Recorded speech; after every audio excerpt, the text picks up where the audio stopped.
Alors dans cette vidéo, nous allons voir comment on peut calculer une limite lorsqu'on se retrouve dans une configuration où la limite c'est réel sur 0.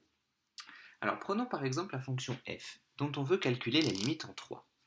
Alors calculer la limite en 3 revient tout simplement à remplacer x par 3.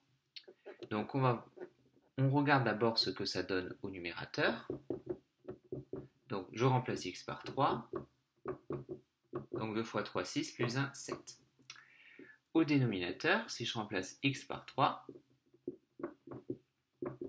ça donne 3 moins 3, c'est-à-dire 0. Donc finalement, j'obtiens en limite 7 sur 0. Je suis donc bien dans la configuration réelle sur 0. Les théorèmes d'opération dans cette configuration-là nous disent que le résultat c'est plus l'infini ou moins l'infini suivant la règle des signes. Alors comment est-ce que j'applique cette fameuse règle des signes à ce niveau-là? Donc je regarde le signe du numérateur et du dénominateur. Pour le numérateur, c'est très simple. En limite, j'ai trouvé 7. 7 étant un nombre positif, je vais donc compter un signe positif pour le numérateur. En revanche, au dénominateur, j'ai trouvé 0. Et donc là, le signe, c'est un petit peu plus compliqué. Donc dans ce cas, eh bien, on est obligé de faire un tableau de signes du dénominateur. Donc, le tableau de signes du dénominateur, qui est ici une fonction affine. Donc, je mets en haut la valeur qui annule mon expression, donc x moins 3 égale 0 lorsqu'x égale 3. Et lorsque j'ai une fonction affine, je regarde le signe qu'il y a devant le terme en x, et je commence par le signe contraire. Et je change dès que je rencontre le 0. Donc, devant un x, j'ai un x, donc c'est positif, je commence donc par un moins. Et je rencontre le 0, je change en plus. Donc on constate que le signe de x moins 3 change. D'où la nécessité de distinguer la limite en 3 lorsque je suis plus grand que 3 ou lorsque je suis plus petit que 3. Commençons par la limite quand x tend vers 3 en étant plus grand que 3. Alors cette limite se note également, de manière un petit peu plus synthétique, la limite quand x tend vers 3 plus.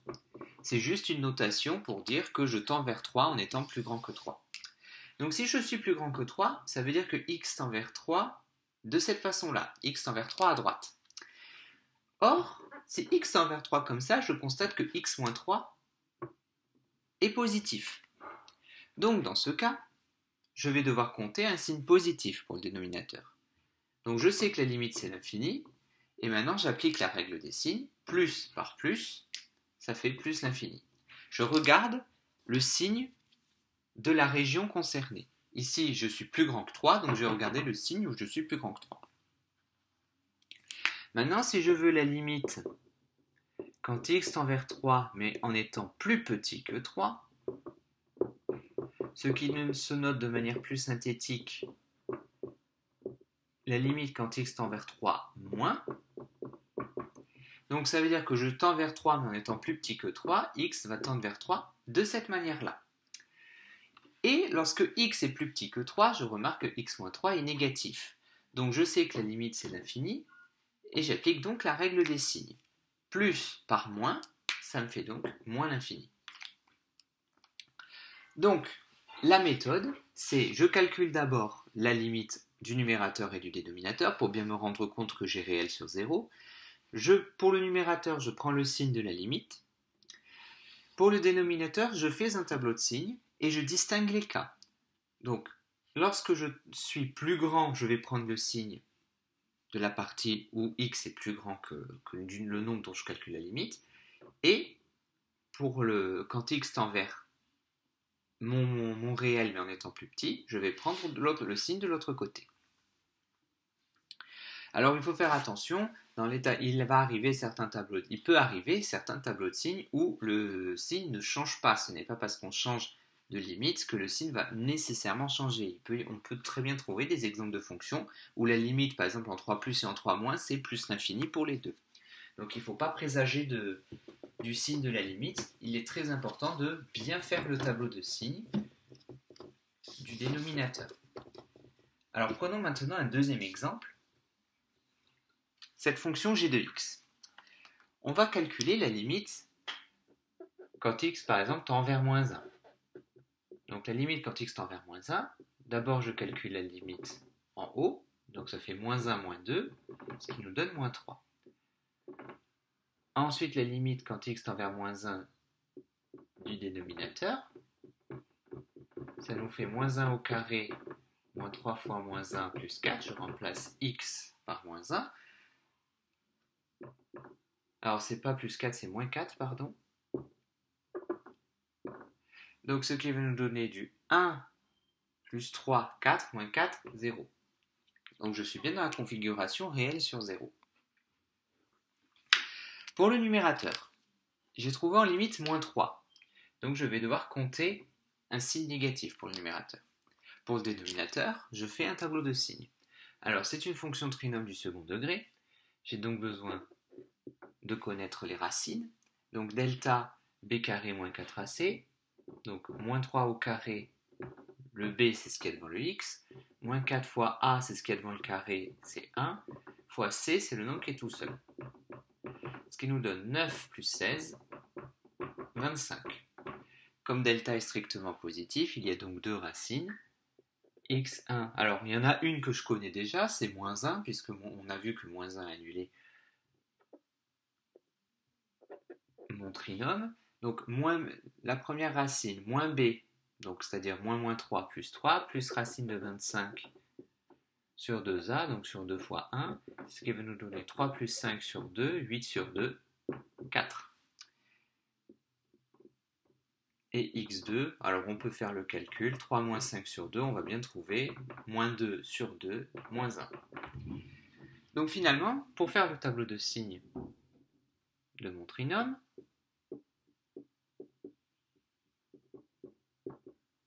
je mets les deux racines, et lorsqu'il y a deux racines, les signes alternent. Donc je prends le signe qu'il y a devant le carré, et je commence par celui-ci. Devant le carré, j'ai un plus, donc je commence par un plus, et j'alterne à chaque fois que je rencontre un 0. Donc voilà le tableau de signes de mon trinôme. Donc je constate qu'il y a un changement de signe en moins 1. Alors si je veux calculer la limite quand x tend vers moins 1 plus,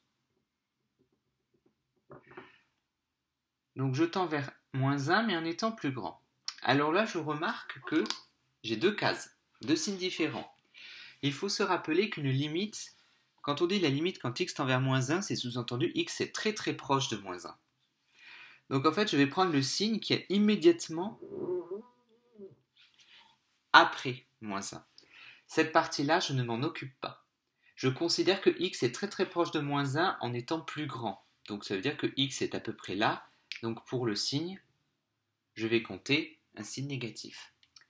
Donc je sais que réel sur 0 c'est l'infini. Maintenant au numérateur j'ai moins, au dénominateur j'ai moins par moins, ça donne plus l'infini.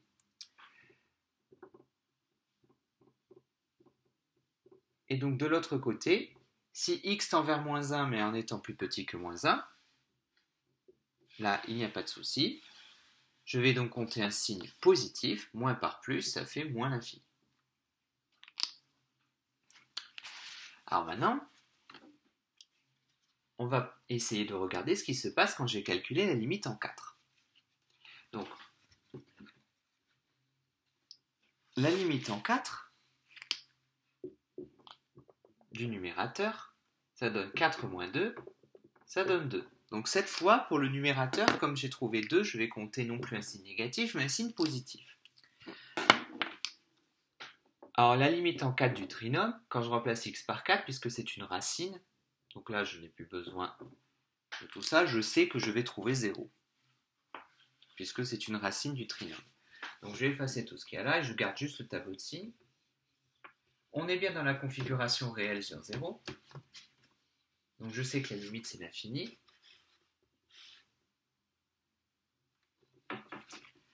Donc si je veux calculer la limite quand x tend vers 4 plus, donc ça veut dire que je tends vers 4 en étant plus grand que 4. Dans cette case j'ai un plus, donc je vais compter plus par plus l'infini. Et la limite quand x tend vers 4 moins, Donc je vais tendre comme ça, mais je considère que x doit être très très proche de 4. Donc je ne vais pas m'occuper de la case de celle-là. Je vais juste prendre le signe qu'il y a immédiatement avant. Donc c'est-à-dire un moins. Je vais compter moins. Plus par moins, ça fait donc moins l'infini. Donc les limites réelles sur 0, c'est pas difficile. Limite du numérateur, indispensable pour savoir quel signe compter au numérateur. Limite du dénominateur qui, du coup, logiquement devrait être 0. Ensuite, je fais le tableau de signes du dénominateur. Et puis, selon que je tends vers mon réel en étant plus ou moins grand, je vais regarder la case correspondante et appliquer la simple règle des signes. Plus par plus ou moins par moins, ça fait plus. Et plus par moins ou moins par plus, ça fait moins.